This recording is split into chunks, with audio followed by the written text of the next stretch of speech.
Das habe auch ich nicht erwartet. Es zeichnet sich ab, dass wir in den nächsten paar Monaten in The Elder Scrolls Online das Wetter beeinflussen können. Ja, ihr habt richtig gehört, das ist keine Schwurbelgeschichte. Wir können das Wetter verändern in The Elder Scrolls Online zukünftig. Und wie das funktioniert, erfährst du in diesem neuen Video. Wir gucken uns heute einmal auf dem Testserver ein bisschen um, denn dort kann man sich jetzt schon anschauen, was man in zukünftigen Ingame-Events von The Elder Scrolls Online erspielen können wird. Ihr kennt das ja eventuell aus den vergangenen Events. Es gibt immer diese Eventchen, die man sich erspielen kann. Und damit kann man sich dann Fragmente erspielen. Meistens gibt es da 3 Fragmente, die 5 Ereignissteine kosten. Da wird dann irgendein friedlicher Begleiter draus. Und diesen friedlichen Begleiter, wenn man den schon freigeschaltet hat, kann man dann weiterentwickeln mit 3 Fragmenten, die jeweils 10 Ereignissteine kosten. Und da wird dann ein kostenloses Haus draus oder ein Reittier. Und diesmal wird ein Item draus, womit wir das Wetter verändern können. Wann das genauer spielbar wird, das bleibt noch spannend. Wahrscheinlich in Quartal 3 ist von auszugehen. So denke ich zumindest. Aber gucken wir uns das an, doch einfach am besten im Spiel direkt. Da können wir das uns am besten ansehen, würde ich sagen.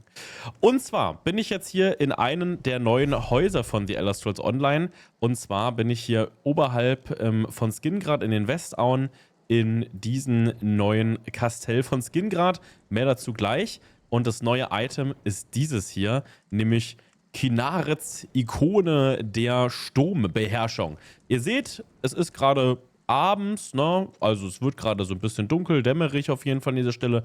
Aber wir haben schönes Wetter, es ist klarer Himmel. Und jetzt kann ich ja mal hier mit interagieren. Und auf einmal fängt es an zu regnen.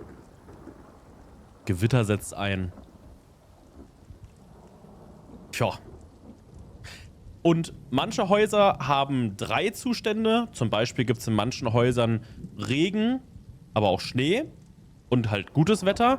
Zum Beispiel in dem Haus, was wir mal geschenkt bekommen haben von einer längeren Zeit in der Berghütte des Antiquars. Da können wir gleich noch reinreisen. Da zeige ich euch das dann.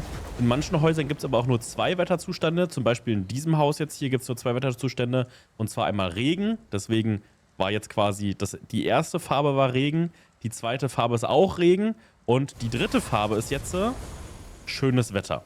Auch wenn wir davor schon schönes Wetter hatten, das war quasi der Standardzustand, der aktuell im Spiel vorherrscht. Und wenn wir jetzt hier schönes Wetter einstellen, dann haben wir immer schönes Wetter. Egal, was das Spiel gerade für uns vorsieht. Ja, das heißt also, wenn ich das jetzt deaktiviere, sollte sich der Zustand eigentlich nicht ändern, weil wir hatten ja gerade zuletzt schönes Wetter im Spiel. Ich zeige euch das Ganze jetzt nochmal in einem Beispiel in einem anderen Haus. Nun befinden wir uns in einer flachen Ebene, und zwar im Rückzugsort Stilles Wasser. Das befindet sich hier oben im westlichen Himmelsrand.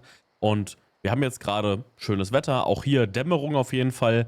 Und jetzt können wir mal den ersten Wetterzustand aktivieren. Dann werdet ihr sehen, es wird anfangen, so ein bisschen vor sich hin zu schneien. So leise rieselt der Schnee. Es braucht tatsächlich hier auch ein bisschen, bis der Wetterzustand tatsächlich sich dann aktiviert, so richtig. Und ihr seht jetzt hier, es wird ein bisschen dunkler. Und es wird ein bisschen stimmiger sozusagen. Ja, Licht kommt besser zur Geltung. Und wir haben halt diesen leichten Schnee. Wenn wir jetzt den zweiten Wetterzustand aktivieren, dann verändert sich nicht so viel, weil auch dieses Haus hier hat hauptsächlich 2 Wetterzustände sozusagen. Und deswegen macht der zweite Wetterzustand quasi das gleiche wie der erste. Jetzt können wir noch den dritten aktivieren. Der sorgt dann wieder dafür, dass gutes Wetter ist. Egal, ob jetzt gerade wirklich gutes Wetter ist oder nicht. Und jetzt zeige ich euch noch ein Haus, wo es 3 Wetterzustände gibt, damit ihr auch da ein Beispiel zu habt. Nun befinden wir uns im dritten Haus, in der angekündigten Berggalerie des Antiquars, die man vor einer längeren Zeit mal bekommen konnte. Und auch hier habe ich einmal Kynarets Ikone platziert, die ist jetzt gerade deaktiviert. Wir aktivieren jetzt wieder als erstes den Schnee jetzt in diesem Fall. In diesem Gebiet gibt es Schnee, deswegen ist der erste Wetterzustand auch Schnee. Ihr seht, oben zieht sich so ein bisschen die Wetterdecke zu und es fängt an zu schneien. Dieses ist eines der wenigen Häuser, wo es allerdings nicht nur schneien kann, sondern ihr seht ja, es ist ja auch, ja, es ist jetzt hier nicht so zugeschneit. Es ist relativ matschiges Wetter, wo es durchaus auch mal regnen kann. Also so das, was wir auch in Deutschland kennen, würde ich behaupten, ja. Und deswegen gibt es hier tatsächlich 3 Wetterzustände. Und zwar der zweite, da wird dann halt eben der Schnee ausgetauscht gegen Regen. Ja, und es fängt ein bisschen an zu blitzen, ein bisschen an zu gewittern. Man sieht jetzt hier so einzelne Tropfen so ein bisschen durch den Bildschirm durch. Und die Schneeflocken sind vollends verschwunden. Wahrscheinlich kommt auf YouTube das mit den Regentropfen nicht ganz so gut zur Geltung, denke ich persönlich. Ich denke, die Schneeflocken hat man wahrscheinlich besser gesehen auf YouTube. Na, und jetzt gibt es halt, wie gesagt, einen dritten Wetterzustand und das ist dann halt eben gutes Wetter, wenn der Himmel also aufklart und freundlich wird. Gut, gefühlt hat sich jetzt gar nicht so viel verändert, aber nun ist halt eben gutes Wetter und wenn ihr das eingestellt lasst, dann ist halt immer gutes Wetter. So kann man richtig stimmige Situationen erzeugen. Ihr könnt euch vielleicht erinnern, es gab ja früher mal diese Sanduhr, die man während eines Events erspielen kann. Inzwischen kann man sich auch für, ich weiß nicht, ob 1000 oder 2000 nicht Ereignisscheine, sondern Eventscheine, kann man sich eine veränderte Version dieser Sanduhr auch kaufen für Schriebscheine dann an dieser Stelle hier, nicht Ereignisscheine. Man kann sich die ganze Sache allerdings auch über Kronen kaufen. Und wenn man jetzt zum Beispiel, was weiß ich, in der Altmerischen Grotte, ja, das ist so eine ikonische Höhle mit einem Schiff drin, da kann man draußen Nacht anmachen und dann noch Unwetter. Das erzeugt dann natürlich schon eine ganz spezielle Stimmung, würde ich persönlich behaupten. Durchaus halt eben auch eine coole Stimmung, die man, je nachdem, ob man sie gerne haben möchte oder nicht, durchaus wertschätzen kann. Und wie gesagt, mit diese Ikone, diese Knaritz-Ikone, mit der ihr das Wetter in eurem Haus einstellen könnt, die werdet ihr euch voraussichtlich in einem der nächsten Ingame-Events dann eben über die sogenannten Ereignisscheine, diesmal dann auch wirklich die Ereignisscheine, jetzt habe ich mich nicht versprochen, darüber werdet ihr die dann spielen können. Jetzt gucken wir uns als nächstes einmal die neuen Häuser an. Es gibt 2 Stück an der Zahl und zwar gibt es einmal das Kastell von Skingrad.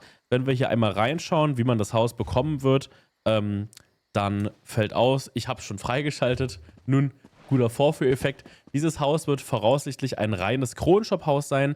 Es gibt, oder zumindest auf dem Testserver gibt es nicht die Option, dieses Haus in irgendeiner Form für Gold zu erkaufen. Nun wird es gerade so ein bisschen dunkel, aber trotzdem vielleicht eine ganz coole Umgebung hier, eine ganz coole Stimmung, die das hier erzeugt. Und wir gucken uns jetzt das ganze Haus einfach mal so ein bisschen an, was wir hier so sehen können. Wir haben hier so einen Eingangsbereich, so einen krassen mit so einem, ja, mit so einem Brunnen hier direkt am Eingang. Und dann gibt es eine große Haupthalle mit einer auch animierten Tür. Die Tür wird auch von hinten animiert, wenn man reingeht, ne? Also ist man hier quasi in so einer Art Saal, ist allerdings noch nicht der Thronsaal. Ich würde auch sagen, wir gucken uns quasi immer mal so ein bisschen, wir arbeiten uns quasi mal so die Etagen hoch. Man sieht erstmal, es geht auch runter und zwar in den Keller, denn es gibt hier auch einen Hinterausgang.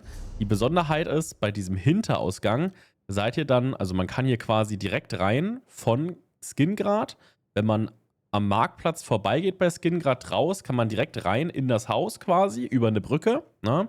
Und dann kann man allerdings auch wieder raus aus der ganzen Geschichte hier bei Skingrad und hat dann, also ne, man kann, hier ist es ein bisschen besser zu sehen, also wenn man da, wo die Schreine und die Dailies von Skingrad sind, dran vorbeiläuft, kann man über eine Brücke direkt in das Haus hinein. Und dann, das ist jetzt quasi, ich weiß, auf der Karte wird der Pfeil ein bisschen komisch angezeigt, aber ihr müsst euch vorstellen, der Pfeil ist jetzt eigentlich gerade hier, just gerade in diesem Moment, ja. Und jetzt könnte man quasi hier die Tür, vor der ich gerade stehe, wieder rausgehen und könnte dann direkt zur Diebesgilde. Ne? Oder man kann sich hier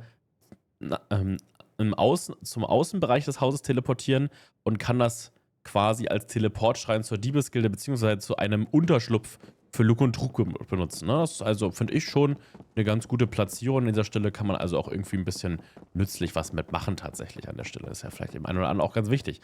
Na, dann ansonsten haben wir hier halt eben hier jetzt quasi die eingerichtete Version dieses Hauses. Hier geht es nach oben, da können wir gleich noch hingehen. Hier geht es auch nach oben. Gut, dann bleibt uns nichts anderes so übrig. Ich meine aber eigentlich, dass es hier irgendwo noch einen Keller gab. Ich bin vielleicht auch gerade blind, ich weiß es nicht. Wir müssen mal kurz gucken. Eigentlich gab es hier noch einen Weinkeller, bin ich der Meinung. Aber das Haus ist generell ein bisschen verschachtelt. Da waren wir ja gerade eben. Vielleicht ist der Weinkeller über einen anderen Zugang. Müssen wir mal schauen. Ja, dann gehen wir einfach mal nach oben. Gucken wir uns mal in der zweiten Etage ein bisschen um. Es gibt hier teilweise so ein paar verschachtelte Räumchen. Hier geht es wieder raus. Dann landen wir auf dem Seitending vor dem Brunnen quasi. Ne? Können hier runterschauen. Wieder in den Eingangsbereich. So. Es ist ein riesiges, geräumiges Ding. Ja. Ich hoffe ja nach wie vor, dass es langsam mal Zeit wird, hier irgendwie ein bisschen was zu machen an den Housing-Slots. Ja, ihr kennt das Spiel. Es ist immer noch genau das gleiche Thema. Ja, man hat auch noch so einen Hinterhof. Das war auch der Hinterhof, wo ich gerade eben ganz am Anfang des Videos hier Kyonarets Ikone das erste Mal demonstriert habe. Also es gibt hier diesen Hinterhof, hier kann man aber dann nirgendwo rein und rausgehen sozusagen. Also jetzt hier ist kein Eingang oder Ausgang zu dem Haus. Ich finde aber, hier sind coole Items mit dabei. Zum Beispiel auch in der uneingerichteten Variante ist hier dieser kovolianische Pavillon mit dabei. Ich finde, der ist schon als Item ziemlich nice. Die Türme sind leider zu, ne, da kann man nicht rein. Genau. Sieht aber an sich ganz schön aus. Viel mehr ist hier allerdings auch in diesem Gartenbereich nicht. Deswegen würde ich sagen, lasst uns einmal zurückkehren in das eigentliche Haus, damit wir uns die erste Etage weiter anschauen können. Wenn wir jetzt in dieser ersten Etage hier ein bisschen rumlaufen, dann sieht man, hier geht's zum Weinkeller. Ja, genau. Hier ist die Küche, ne? Die ist jetzt hier schon eingerichtet mit ein paar richtig geilen Housing-Items, wie ich finde. Vor allem das mit dem Käse hat mich irgendwie angesprochen. Und dann kann man hier runtergehen und landet hier im Weinkeller, genau. Hier hätte ich mir noch gewünscht, dass es irgendwie vielleicht eine versteckte Tür gibt oder sowas. Das wäre geil gewesen. Ne, so ein bisschen Diebesgilden bzw. dunkle Bruderschafts-like irgendwie, dass man hier quasi irgendwo durch kann.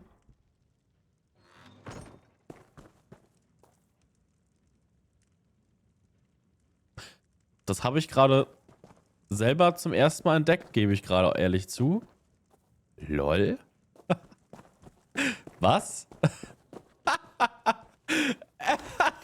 Das ist ja geil. Okay, ich hatte mir das Haus schon angeschaut auf dem, im Livestream, aber das ist mir nicht aufgefallen. Okay, es gibt anscheinend zwischen dem Weinkeller und dem Schlafzimmer des Grafen eine geheime Tür. Okay, nice. Habe ich quasi gejinxt. Nee, wusste ich wirklich nicht. Bin ich gerade erfreut darüber, dass es das gibt. Genau, da geht's gleich noch nach oben. Da können wir uns gleich noch anschauen. Das war jetzt ja lustig irgendwie. Okay. Und hier landen wir wieder im Erdgeschoss. Okay, alles klar. Dann lass uns mal nach ganz oben gehen. Und zwar in das eigentliche quasi ja, ich weiß gar nicht, ob es in Skingrad auch Jarls gab. Ich glaube eher nicht. Das waren dann quasi die Kaiser, wenn man so will, oder was? Aber ich glaube, die Bezeichnung Jarl ist eher auf Himmelsrand zu beziehen. Genau, ne? Und das ist hier quasi der Thronsaal, wenn man hier so will. Links und rechts geht's runter. Und hier geht's halt zu diesem Schlafzimmer, wo es dann hier den Geheimgang gibt. Das ist ja geil gemacht. Nee, wusste ich echt nicht. Hat mich jetzt ein bisschen überrascht, muss ich zugeben. Hat mich jetzt wirklich ein bisschen überrascht. Ja, und das Haus könnt ihr also, wie gesagt, wunderbar als Teleportschrein benutzen. Da gibt es übrigens auch eine Himmelsscherbe direkt daneben. Aber eigentlich vor allem deswegen als Teleportschrein ganz geil, weil ihr dann halt eben direkt hier rein spazieren könnt, wenn ihr euch nach außen teleportiert in einen Diebesunterschlupf. Und jetzt porten wir uns in das nächste Haus. Das nächste Haus befindet sich jetzt muss ich kurz gucken, hier im Ferngrab befindet sich das. Und zwar ist hier der Zugang, die Oase. Da porten wir uns jetzt einmal rein. Ne, jetzt müssen wir kurz mal gucken. Die zersplitterte Spiegelinsel. Das müsste das richtige Haus sein. Nicht, dass ich hier das Falsche anklicke. Und da hört man auch schon so ein bisschen aus dem Namen heraus, dass es sich um ein Haus handelt, was ja so ein bisschen angelehnt ist an das Theme und die Ebene von Ithelia. Und wir werden also ganz viele Items sehen, die auch so im Stile von Ithelia animiert sind. Ich finde, allein schon für die Items ist das wahrscheinlich geil. Allerdings ist das auch das erste Haus, in dem es eine Art Teleporter gab. Nun ist ja eigentlich, wenn man so will, das, was wir eben hatten mit dem Schlafzimmer, auch schon eine Art Teleporter gewesen. Aber ihr werdet jetzt gleich nochmal sehen, hier ist auch so eine Art Teleporter. Ja, gut, wir sind jetzt also in diesem Haus angekommen. Das ist der Eingangsbereich, ziemlich mächtig, prächtig. Und wie gesagt, überall diese zersplitterten Kristalle mit diesen Partikeleffekten, die da drumherum fliegen. Und wir watschen jetzt hier einfach einmal rein. Was vielleicht noch ganz cool ist, das möchte ich nur mal von außen zeigen, man hat hier überall so Gerippe. Ja, zum Beispiel da hinten, da seht ihr so Zähne. Ja, da ist der Unterkiefer und da ist quasi ein Schädel.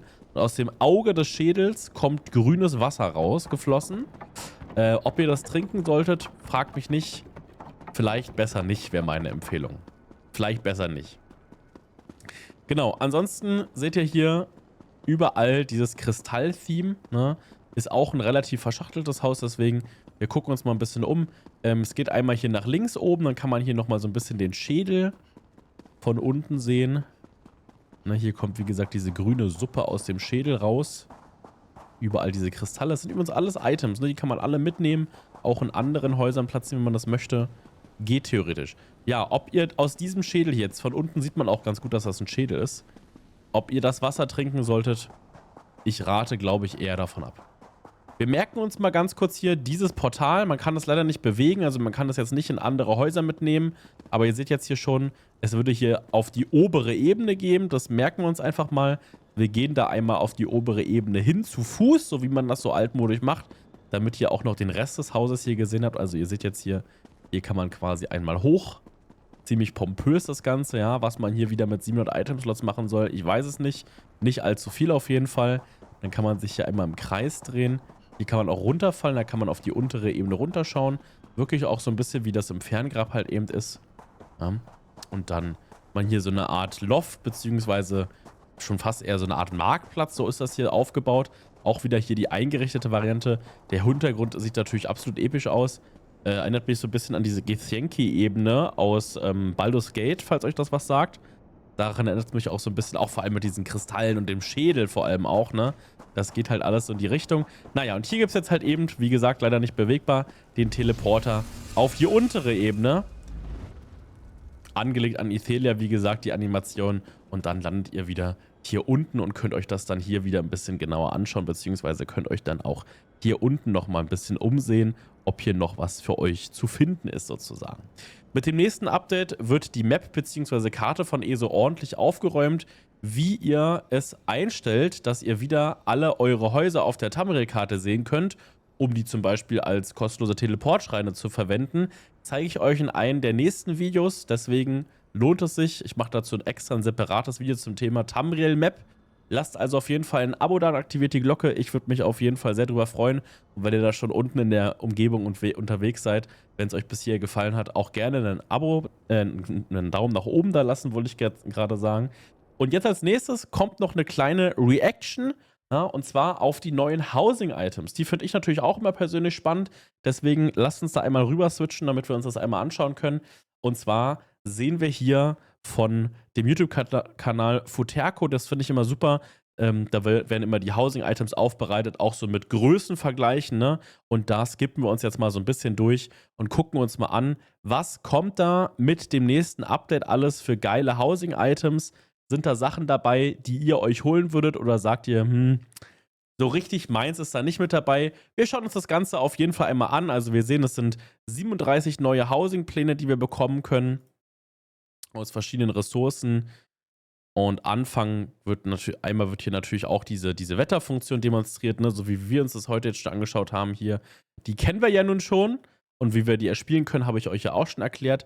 Dann finde ich richtig, richtig geil, gibt es jetzt hier so eine Art, es ist wie so eine Glasorgel, so ein bisschen. Es gab ja schon diese Glasorgel, die so im Uhrwerkstil ist. Und das ist jetzt hier auch nochmal so den Dreh, also wo man so seine Finger befeuchtet und dann so diese Klanggläser macht. Also finde ich ziemlich nice, finde ich ziemlich nice. Es gibt insgesamt 6 neue Spiegelmoor-Rezepte, die man dann bekommt, wenn man eben genau diese Spiegelmoore spielt. Und das ist halt eben hier eines von diesen neuen Items. Dazu gibt es halt eben diese, ich nenne sie Partikeleffekte aus der Ebene von Ithelia, ne? So in die Richtung sozusagen geht's hier. Sind auch coole dabei, vor allem den großen finde ich ganz schick, muss ich sagen. Da könnte ich mir auch vorstellen, mir den vielleicht nochmal zu erspielen dann. Dann gibt es hier diese zerbrochenen Scherben, ja, weiß ich nicht. Damit kann ich persönlich nicht so viel anfangen. Ich weiß nicht, ob ihr da was mit anfangen könnt. Meine Welt ist es auf jeden Fall nicht. Ich wüsste jetzt nicht, wo ich die hinlegen sollte in meinem Haus. Keine Ahnung. Lasst mir übrigens gerne mal in der Zwischenzeit ein bisschen Feedback da. Und zwar habe ich hier die Webszene ein bisschen überarbeitet. Wenn wir uns jetzt also in Zukunft mal Videos anschauen, hier in den YouTube-Videos quasi so Mini-Reactions, wenn man so will, dann, ja, dann sieht das jetzt alles ein bisschen schöner aus. Ihr habt jetzt nicht mehr diese komischen Boxen, wo noch irgendwo die Suchleiste und YouTube Premium steht.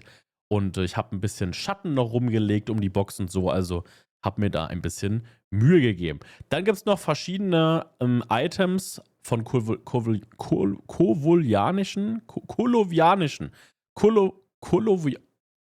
schwere Geburt. Also es gibt verschiedene Items in diesem Stil, die ihr rund aus den Gebieten der Westauen bekommen könnt, aus den verschiedenen Containern, also sprich Rucksäcke, Truhen,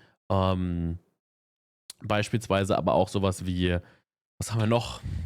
Schränke und so weiter und so fort. Und jetzt sehen wir hier halt nochmal ein paar Items, die man für Schriebscheine bekommen können wird. Das finde ich übrigens mega nice. Also hier das Item hat mir richtig gut gefallen, so eine Art Zelt. Ich bin ja immer so bei grünen Sachen gleich sehr angetan, wenn die geil aussehen. Dann hier so ein schwebendes Icon von der Skola, weiß ich nicht, jetzt nicht so meins. Ich finde auch immer die Größenvergleiche, die hier Foterko in den Videos macht, sehr, sehr stark. Ich finde, da kann man dann immer gleich gut gucken, ähm, ja, ob man das irgendwo verwenden möchte oder ob das irgendwie nichts ist, was man sich irgendwo vorstellen kann. Also, ich finde, das macht sie immer, eher sie erst, ich weiß gerade gar nicht, macht das auf jeden Fall gut an der Stelle hier. Jetzt bin ich mal gespannt auf den Größenvergleich von der. Mir ist noch nie aufgefallen, dass der NPC die Karte auch falsch herumhält, übrigens. Ah, okay, das ist dieses Haus. Erinnert mich auch so ein bisschen an hier diese Knutschkugel direkt in Gradwald, das Haus, was man sich da spielen kann. Dann gibt es 14 neue Aldeiden-Rezepte. Auch die kann man in den Westauen finden, aber auch an der Goldküste und in Blackwood, also überall, wo so Aldeiden-Ruinen rumstehen. Riesige, riesige Podeste, riesige Konstrukt-Items. Na, da werden sich einige Leute freuen. Also es gibt ja durchaus den einen oder anderen, der genau damit was macht. Deswegen, das sieht schon ziemlich nice aus. Vor allem auch so ein bisschen kaputt, ne? Ist nicht alles so tipptopp, sondern auch teilweise so ein bisschen die Stufen kaputt und so. Schon cool. Hier sieht man auch, dass es halt noch Testserver ist, ne? Auf der rechten Seite sind so Fragezeichen-Icons. Da sieht man halt auch, dass es halt auch noch nicht fertig ist, ne? Also, dass da noch ein paar Sachen durchaus angepasst werden müssen.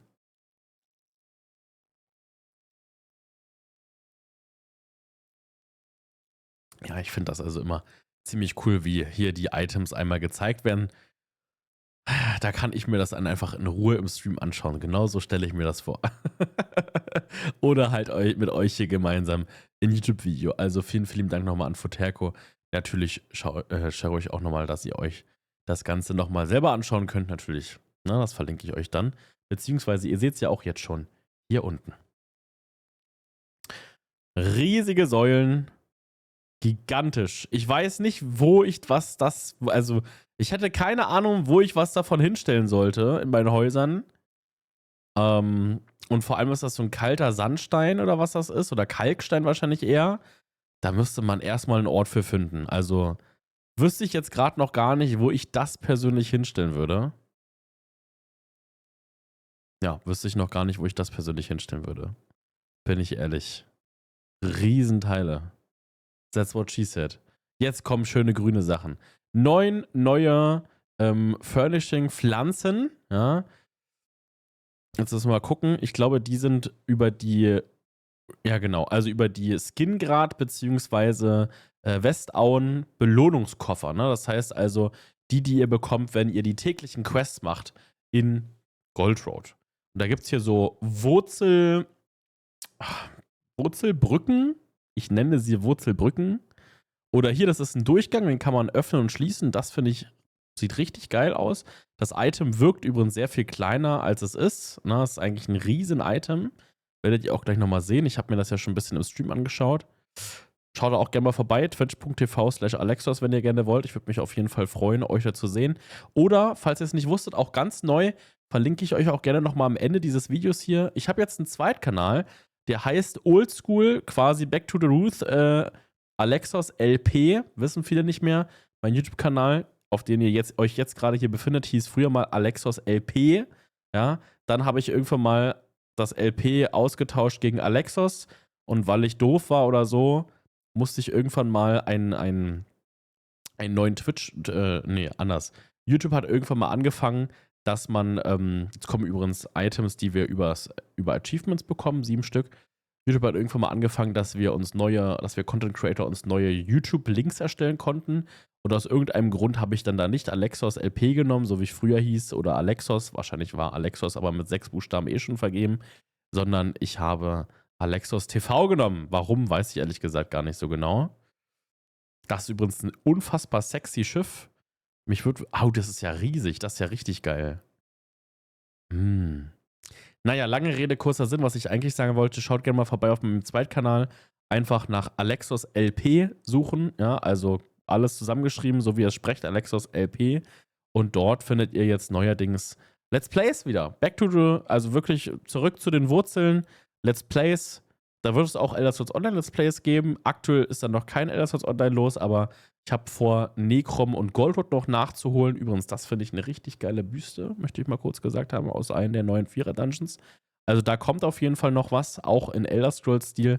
Ich habe vor, mit meiner Freundin Brina zu zweit dann demnächst Necrom und Goldwood mal nachzuquesten. Wir haben das nämlich immer noch nicht gespielt.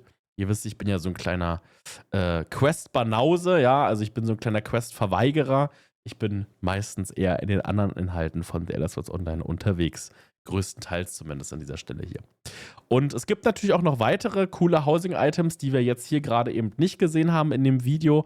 Aber diese Items kommen teilweise in den Kronshop, teilweise wird man sich die kostenlos freischalten können. Und die Vorschaubilder von diesen Items, also so ähnlich wie ihr das jetzt gerade in diesem Video gesehen habt, die könnt ihr euch jetzt schon hier in diesem Video anschauen. Denn es gab Leaks vom Kronshop. Da waren fleißige Programmierer und Dataminer, die wissen, wo sie suchen müssen und haben für euch quasi schon mal rausgesucht, was es mit dem nächsten paar Updates dann zu erhalten geben wird, auch teilweise kostenlos. Und nochmal vielen lieben Dank an meine Patreons und YouTube-Kanalmitglieder, und zwar Serenity Berserk, René Köttel, Käferkalle, Apraxilas Kopas, Seppal Kebi, Carsten Lehmann, God of War und Zeitev.